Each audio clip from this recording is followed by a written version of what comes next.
warahmatullahi wabarakatuh. Allahumma sholli ala Sayyidina Muhammad wa ala ali Sayyidina Muhammad. Semoga kita semua mendapatkan syafaat Nabi Muhammad sallallahu alaihi wasallam. Amin. Ayatnya bebas. Dalilnya, ma min muslimin yuznibu dzamban. Kalau ada orang khilaf berdosa, summa yatatahhar, kemudian dia mandi bersuci atau berwudu atau bertayamum, summa yusalli rak'ataini, kemudian dia salat sunat 2 rakaat. Summa yastaghfirullah, setelah itu dia beristighfar minta ampun kepada Allah, illa ghafarallahu lah, maka diampunkan Allah segala dosa-dosanya. Jadi tidak mungkin kita masuk ke dalam bulan yang suci dengan badan dan hati yang kotor. Maka dibersihkan semua dengan mandi taubat, salat sunat taubat, dan beristighfar. Rukun taubat itu 3. Yang pertama, an-nadamu fil qalbi, menyesal dalam hati. Yang kedua, al-iqraru bil lisani, dinyatakan dengan lisan, astaghfirullahalazim alladzi la ilaha illa huwal hayyul qayyum wa atubu ilaih. Lebih bagus lagi sayyidul istighfar, Allahumma anta rabbi la ilaha illa anta khalaqtani wa ana 'abduka wa ana 'ala ahdika wa wa'dika mastata'tu a'udzubika min syarri ma sana'tu abu laka bi ni'matika 'alayya wa abu bi dhanbi faghfir li fa innahu la yaghfiru dzunuba illa anta. Setelah itu ghafarallahu lah, diampunkan Allah dosa-dosanya. Nah, taubat ini amat sangat penting. Taba yatubu taubat, lifullahu nafsan illa wus'aha. Allah tidak membebani kita lebih dari kemampuan kita. Ini yang pertama, taubat. Yang kedua, ada yang tidak bisa dibayar dengan taubat. Nah, ini yang kedua. Apa itu? Yaitu yang terkait dengan manusia. Jadi kalau kepada manusia, ya kita silaturahim, datang, ngobrol, ngopi, minum.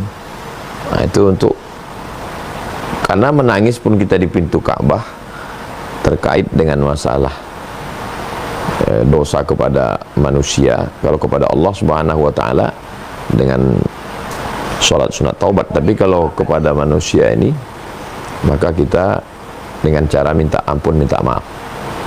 Nggak bisa minta maaf melalui lisan, berat, ya minta melalui WhatsApp. Makanya kalau ada itu dapat WhatsApp, selamat memasuki bulan Rajab, selamat memasuki bulan Sya'ban, mohon maaf lahir dan batin. Itu sebenarnya salah satu cara teknis untuk minta maaf. Ya, masalah orang memaafkan tidak memaafkan itu urusan dia. Yang penting kita minta maaf. Saya mengucapkan selamat memasuki bulan Sya'ban, memasuki bulan Rajab. Kalau ada silap salah saya mohon maaf kepada semua jamaah.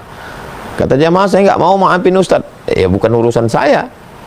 Tapi enggak juga kita omongin begitu. Saya minta maaf, kalian mau maafkan atau enggak itu bukan urusan saya, enggak gitu. Jadi kita minta maaf kepada manusia. Karena maaf kepada manusia ini tidak bisa diwakilkan dengan taubat nasuha. Lalu kemudian yang ketiga, membayar hutang. Jadi hutang-hutang kita kepada Allah itu nggak bisa selesai dengan taubat. Ini yang ketiga. Utang apa itu? Utang puasa. Utang puasa kita yang Ramadan tahun lalu ada tinggal 7 hari. Kemudian tinggal 7 hari itu belum diganti sampai sekarang. Nah, inilah kesempatannya di bulan Rajab ini. Man mata, siapa yang mati, wa alaihi siyamun, punya utang puasa, shoma anhu waliyuhu, maka ahli warisnya wajib menggantikan puasanya. Nah, jadi jangan sangka kalau sudah mandi taubat, salat sunat taubat, istighfar, utang lunas. Nah, jadi tolong yang sekarang ini, yaitu yang kedua tadi apa Pak Ustadz? Yang kedua tadi adalah minta maaf. Yang pertama taubat, yang kedua minta maaf sama manusia, yang ketiga bayar utang. Siapa yang puasa hari Senin di bulan Rajab,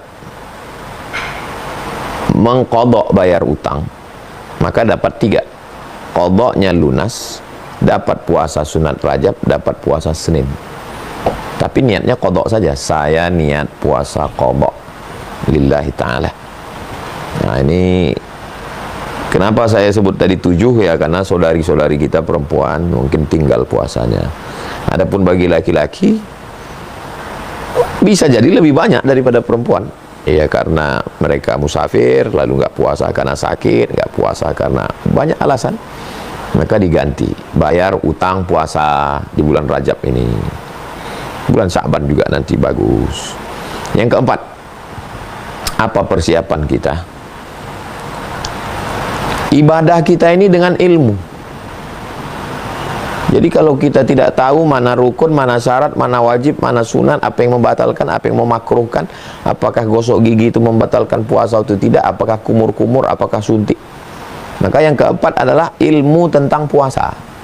Beli buku Fikih Islam Sulaiman Rasyid. Fikih Islam Sulaiman Rasyid ini itu buku fikih yang paling simpel, sederhana, berbahasa Indonesia, ditulis oleh orang Indonesia, alumni Al-Azhar Kairo Mesir. Ada bab toharah bersuci, ada bab sholat, ada bab puasa, supaya tahu apa itu puasa. Jangan cari di internet. Cari di internet ini nggak tahu, tiba-tiba masuk ke web Syiah, masuk ke web liberal, masuk nggak tahu kita siapa penulisnya. Karena Google itu menyajikan apa yang kita mau. Google itu apa yang kita mau dia kasih. Apa lu mau gua ada, palu gak ada. Maka nggak bisa kita ngaji sama Google. Sekedar mencarikan informasi bisa, tapi untuk menyaring itu manusia. Nah, maka saya sarankan belajar fikih puasa. Tapi nanti setelah tahu dari Buya Yahya, Kiai Haji Idrus Ramli, Gus Baha, Ustadz Sarwat, fikih puasa, silakan, selama ustadznya itu adalah Ahlus Sunnah wal Jamaah, bukan Syiah, bukan Khawarij, bukan liberal, bukan sekuler, bukan ateis, bukan agnostik. Nah, maka silakan belajar fikih puasa. Tapi kalau bisa punya buku, supaya ketika kita terbentur kita bisa buka lagi. Simple bukunya itu, dan nggak ada urusan sama saya. Saya bukan resellernya, saya bukan penjual bukunya. Ini yang keempat. Yang kelima, apa yang perlu kita lakukan menjelang bulan puasa ini? Yang perlu kita lakukan menjelang bulan puasa ini adalah menghitung zakat. Saya bayar zakat menjelang atau di dalam Ramadan. Alasan saya 3. Yang pertama, mudah ngingatnya. Ingat Ramadan, ingat zakat. Karena kalau pakai Januari, Februari, Maret, April nggak sesuai hitungannya. Yang kedua, di bulan Ramadan itu banyak saudara kita perlu makan, tapi dia nggak bisa kerja. Maka kalau kita bayar zakat itu nolong dia. Kalau kita kasih aja 1 juta, itu dia udah bisa beli beras, beli minyak, beli gula, beli ikan asin. Paling nggak dia bisa sahur. Syukur-syukur puasa dapat takjil. Dan yang ketiga, dapat barokah Ramadan. Nah, itu. Jadi saya sarankan kepada Bapak Ibu, abang kakak adik jamaah, supaya bayar zakatnya di menjelang Ramadan atau sebelum Ramadan atau di dalam Ramadan. Coba hitung-hitung zakatnya sekarang.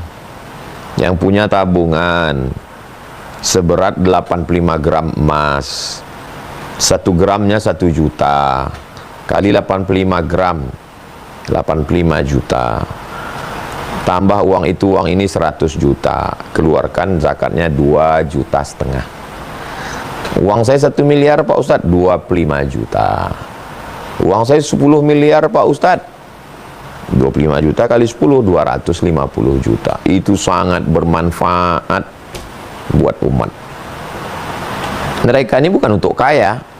Ada yang konsumtif, nenek-nenek, kakek-kakek, sudah tua, sebatang kara, nggak ada anak istri, nggak bisa kerja, hanya untuk makan. Berapalah makan mereka?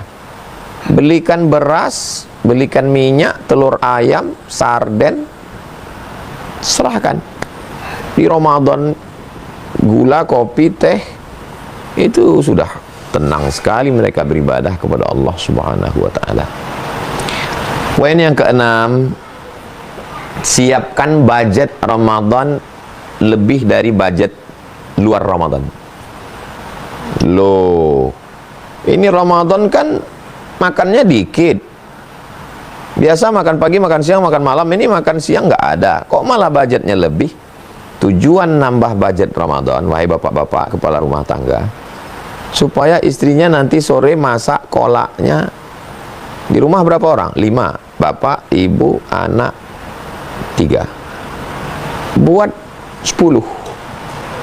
Yang kita makan tetap 5. Yang 5 lagi antar ke masjid, fakir miskin, anak yatim, tetangga, kawan, sahabat.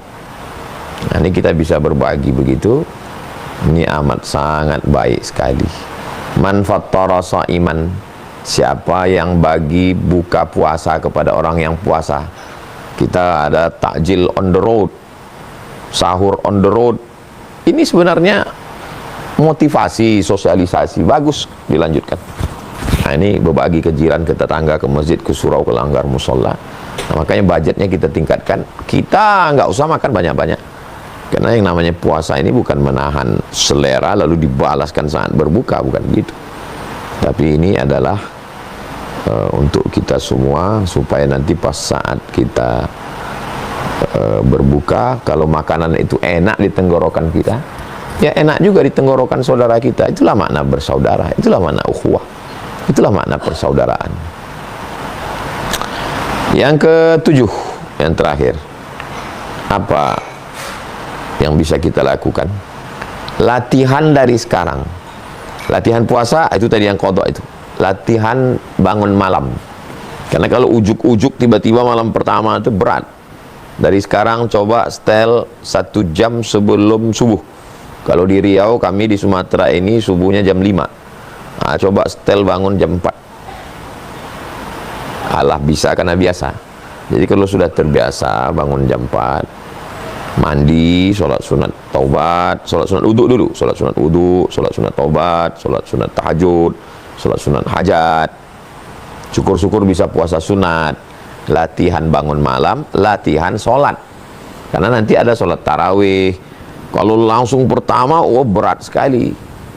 Nah, tapi kalau mau latihan dulu, bagus. Latihan bangun malam, latihan sholat, latihan puasa, supaya nanti masuk lapangannya pas 1 Ramadan itu enggak kram. Sama seperti orang mau main bola, main bola, tiba-tiba kaget dia karena enggak latihan dulu. Tapi kalau udah latihan dulu, maka insya Allah. Ini 7 persiapan, poin yang besar-besarnya aja. Nanti kelanjutannya kita akan bahas dalam dialog interaktif.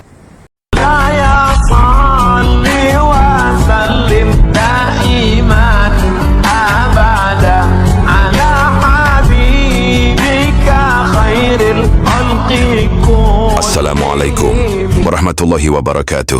Allahumma sholli ala sayyidina Muhammad wa ala ali sayyidina Muhammad. Semoga kita semua mendapatkan syafaat Nabi Muhammad sallallahu alaihi wasallam. Amin.